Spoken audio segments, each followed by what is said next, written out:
Welcome to our channel.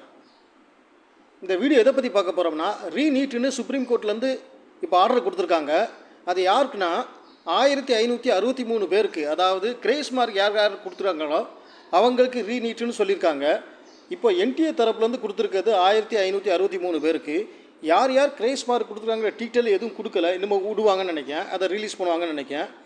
இதனால் தமிழ்நாட்டுக்கு உள்ள கட் ஆஃப் சேஞ்ச் ஆகிறதுக்கான வாய்ப்பு இல்லை. இது முதல் வெற்றி தான். அதாவது முதல் ஹியரிங்கில் என்டிஏ தவறு செஞ்சுட்டு என்டிஏ கிரேஸ் மார்க் கொடுத்தது தப்பு அப்படின்னு சுப்ரீம் கோர்ட் உறுதிப்படுத்தி அதை கேன்சல் பண்ண சொல்லிட்டாங்க. இப்போது கிரேஸ் மார்க்கு கொடுத்தவங்க 1563 பேர் கிரேஸ் மார்க் கொடுத்துருக்காங்க. அவங்களுக்கு மட்டும் ரீநீட்டு. அவங்களுக்கு இப்போ எக்ஸாம் எழுதலைன்னா அவங்களுக்கு கிரேஸ் மார்க்கை கேன்சல் பண்ணுவான்னு சொல்லியிருக்காங்க.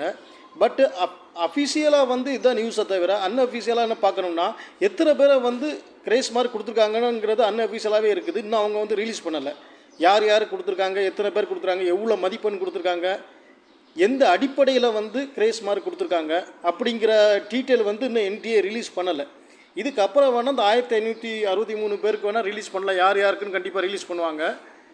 மற்றது இப்போ தூத்துக்குடியில் நடந்த சம்பவத்தை பற்றி இது வரைக்கும் யாரும் பேசலை, என்னன்னு தெரியலை. தூத்துக்குடியில் கொஸ்டின் பேட்டர்னே மாறி இருக்குது. 2 சென்டரில் எல்லாம் மாறியிருக்காங்க. அவங்க தூத்துக்குடியை பொறுத்தவரையில் அவங்க இந்த ஸ்டூடெண்ட் கலெக்டர்கிட்ட மனு கொடுத்து எல்லாம் கொடுத்து அஃபீஷியலாக எல்லாம் மூவ் பண்ணியிருக்காங்க. அதே மாதிரி திருநெல்வேலியை பொறுத்தவரையில் டைம் லாஸ் நடந்திருக்குது. திருநெல்வேலியில் போராட்டமே நடந்து பத்திரிக்கையிலே நியூஸ் வந்திருக்குது. அதை பற்றியும் எதுவும் யாரும் பேசலை, எந்த இது இல்லை. பட் அவங்களுக்கும் அநீதி இழைக்கப்பட்டு தான் இருக்குது. தூத்துக்குடி திருநெல்வேலியை பற்றி நேற்று, அதாவது 12ஆம் தேதி சன் டிவியில் நேற்று விவாதம் பண்ணப்போ அந்த விவாதத்தில் ஸ்டூடெண்ட்டே இருந்து எல்லா டீட்டெயிலும் சொன்னாங்க. அவங்க கலெக்டர்கிட்டே மனு கொடுத்துருக்காங்க, அந்த டீட்டெயில் எல்லாம் காமிச்சாங்க. பட்டு யாருமே அவங்கள பற்றி எதுவும் பேசலை. நம்ம ஏற்கனவே சொல்லியிருக்கோம், என்டிஏ பொறுத்தவரையில் என்ன நடக்கும், இதுக்கு முந்தின வருஷம் என்ன நடந்தது அப்படிங்கிறது எல்லாருக்குமே தெரிஞ்சது. ஏன்னா முந்தின வருஷத்தை பொறுத்தவரை நீங்கள் என்ன தான் கேஸ் போட்டு இல்லை, இது ஏற்கனவே நடந்தது தான். ஆனால் இந்த வருஷம் அளவுக்கு அதிகமாக நடந்திருக்கு. இந்த வருஷம் வெற்றியும் கண்டிருக்காங்க சுப்ரீம் கோர்ட்டில் போய். இதுதான் ஃபஸ்ட்டு வெற்றி. அதாவது 1500 பேருக்கு ரீ எக்ஸாம்னு அலௌன்ஸ் பண்ணியிருக்கிறது ஃபஸ்ட்டு வெற்றி தான். அதுக்கப்புறம் 67 பேர், அதாவது ஹை ஸ்கோர் எடுத்தது, ஒரே சென்டரில் 6 பேர் ஹை ஸ்கோர் எடுத்தது, மற்ற இதெல்லாம் கேஸ் நடந்துக்கிட்டு இருக்குது. அதோடைய ஹியரிங் அடுத்த இதில் வரும். அதோடைய என்ன இருக்குங்கிறத சுப்ரீம் கோர்ட் என்ன பதில் சொல்லுங்க பார்த்துக்கிட்டு தான் என்டிஏ முடிவு எடுக்கும். அதுவும் நம்மளுக்கு சாதகமாக வந்தால் நல்லா இருக்கும். இது ரீ எக்ஸாம்ங்கிறது 24 லட்சத்துக்கு ரீ எக்ஸாம் வைக்கிறது சாத்தியக்கூறு இல்லைன்னு அவங்க சொல்லியிருக்காங்க. அதே மாதிரி ரீ எக்ஸாம் வைக்கணும். ஏன்னா இது டைம் லாஸுங்கிறது இந்த 1500 பேருக்கு மட்டும் அப்படின்னா நம்மளால் ஒத்துக்கொள்ள முடியாது. ஏகப்பட்ட பேருக்கு டைம் லாஸ் ஆகிருக்குது. இப்போ நம்மளுக்கு நான் நின்று பார்த்த இடத்துலையே, அதாவது திருநெல்வேலியை பொறுத்தவரையில் டைம் லாஸ் நடந்திருக்குது. 3 மணி வரைக்கும் சைன் வாங்கியிருக்காங்க. ஸ்டூடெண்ட்டுக்கு எக்ஸாம் எழுத விடலை. இதனால் ஸ்டூடெண்ட் ரோட்டில் இறங்கி போராடி இருக்காங்க. அதுக்கப்புறம் கலெக்டர் எல்லாம் சைன் வாங்கி எல்லாம் இது பண்ணி அவங்க ரிப்போர்ட் கொடுத்துருக்காங்க. அதே மாதிரி தூத்துக்குடியிலே நடந்திருக்குது. அவங்க தூத்துக்குடியில் உள்ளதை கலெக்டர்கிட்ட மனு கொடுத்து எல்லாம் கொடுத்துருக்காங்க. அதோடைய டீட்டெயில் நேற்று, அதாவது 12ஆம் தேதி சன் இதில் விவாத இதில் ஸ்டூடெண்ட் எல்லா டீட்டெயிலையும் கொடுத்துருக்காங்க. இதை பற்றி கேஸு ஓடிக்கிட்டு இருக்குது. பட் அவங்கள பொறுத்தவரையில் கிரேஸ் மார்க்கு கொடுத்தாங்களா தெரியாது. டைரெக்டாக அந்த ஸ்டூடெண்ட்டுடைய ரிப்போர்ட்டை பொறுத்தவரையில் அவங்களுக்கு ஓஎம்ஆரில் ஒரு மார்க் வந்திருக்கு. அதை விட கம்மியாக இதில் ரிசல்ட் வந்திருக்குங்கிற சொல்கிறாங்க. இதே மாதிரி நிறைய குளறுபடி இருக்குது. இந்த குளறுபடிக்கெல்லாம் என்டிஏ என்ன சொல்லுதுன்னா, இல்லை ஐ ஆம் ரைட் அப்படிங்கிற ஒரு வார்த்தை தான் சொல்லும். நாங்கள் கரெக்டாக தான் பண்ணியிருக்கோம் அப்படிங்கிற வார்த்தை தான் சொல்லியிருக்கோம். இது முதல் அடி ஆகிட்டு அவங்களுக்கு 1563 பேருக்கு ரீ எக்ஸாம்ங்கிறது என்டிஏ பொறுத்தவரையில் முதல் அடி. அது நம்மளுக்கு நல்லதாக போச்சு, ஃபஸ்ட்டு வெற்றியாக இருக்கும். அதே மாதிரி இப்போ நிறைய ஸ்கேம் பற்றி நிறைய பேர் சொல்லிட்டு இருக்காங்க. நம்ம சேனலில் முதல்ல சொன்னதோடு நிறுத்திட்டோம், அதை பற்றி எதுவும் சொல்லலை. ஏன்னா இதை பற்றி நம்ம பேச அதாவது நிறைய பேருக்கு டென்ஷன் ஆகுது. நிறைய இது ஏதாவது தவறு நடந்துடக்கூடாது அப்படிங்கிற ஒரு சூழ்நிலை தான். ஏன்னா மனவேதனைகள்னு ஒன்று இருக்குது. நிறைய ஸ்டூடெண்ட்டுடைய மனவேதனைகள் நம்ம உணர முடியுது. அதனால் இதை பற்றி நம்ம பேசலை. பட் நம்ம ஃபஸ்ட்டே ஒரு வீடியோ போட்டால் இது நடந்திருக்குது அப்படின்ட்டு. நிறைய ஸ்கேம் நடந்துக்கிட்டு தான் செய்யுது. இதை என்டிஏ ரீ எக்ஸாம் பண்ணால் தான் ஒரே தீர்வு. ஆனால் அது பண்ணுறதுக்கான வாய்ப்பு இல்லை, பண்ண மாட்டாங்க. அதுங்கிற உறுதியாக நம்ம சொல்லியிருக்கோம். இப்போது இந்த ரீ எக்ஸாமுங்கிறது 1563 பேருக்கு ரீ எக்ஸாமுங்கிறது ஃபஸ்ட்டு ஹியரிங்கில் நடந்தது. இப்போ வந்து இதுக்கப்புறம் என்னென்ன நடக்கும், எல்லா கேஸும் வந்து ஒன் பை ஒன்னாக இருக்கும். இந்த சூழ்நிலையில் கவுன்சிலிங்கை வந்து அனௌன்ஸ் பண்ணியிருக்காங்க என்டி. கவுன்சிலிங் வந்து இப்போ டேட் அனௌன்ஸ் பண்ணுவாங்க. ஏன்னா வந்து வேகமாக முடிச்சிடுவாங்க.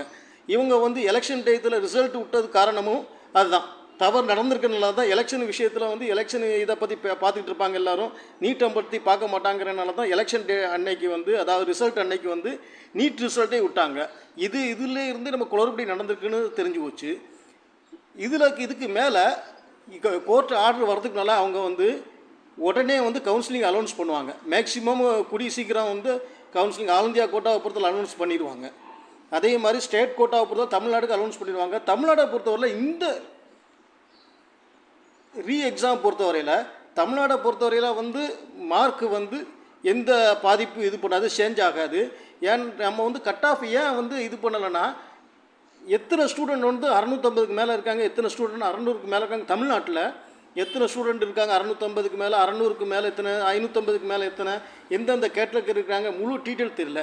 ஆனால் நம்ம ஏற்கனவே சொல்லியிருக்கோம், போன வருஷத்தை விட 2023 விட 2024க்கு ஒவ்வொரு கேட்டகரிலையும் ஒரு 40-50 மார்க்கு எக்ஸ்ட்ரா தான் வரும், அதிகமாக தான் வரும். இந்த வட்டம் ஒரு 600க்கு மேலே இருந்தால் சேஃப் ஸ்கோர்னு நம்ம வந்துக்கலாம் பிசிஎம்மை பொறுத்தவரையில்.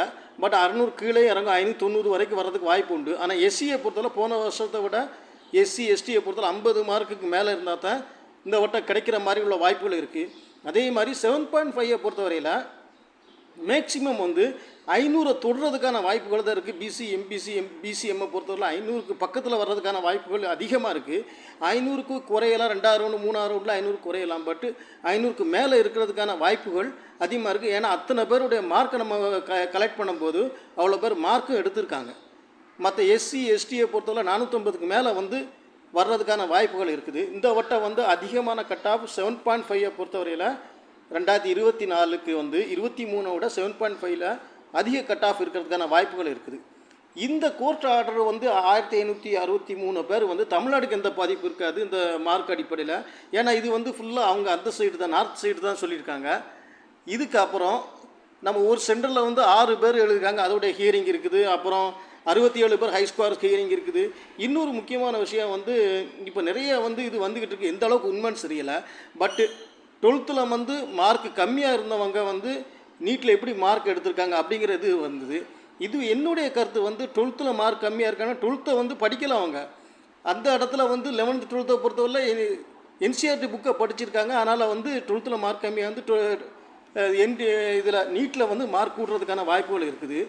பட்டு நம்ம வந்து ஒரு கணிப்பு தான் கணிக்காமல் தவிர நிறைய ஸ்டூடெண்ட்க்கு அப்படி இருக்குது. ஏன்னா வந்து இப்போ நம்ம பார்க்குறதுல வந்து 12ல் படிக்க மாட்டேங்காங்க, அவங்க இதில் ஸ்டேட் போர்டை படிக்காமல் என்சிஆர்டி புக்கையே படிச்சுக்கிட்டு இருக்காங்க. அப்படிங்கிறதால அவங்க நீட் பேஸ் பண்ணியே படிச்சுட்டு இருக்கிறதுனால 12ல் மார்க் கம்மியாகிறது, நீட்டில் மார்க் அதிகமாகுது தவிர வேறு எந்த ரீசனும் கிடையாது.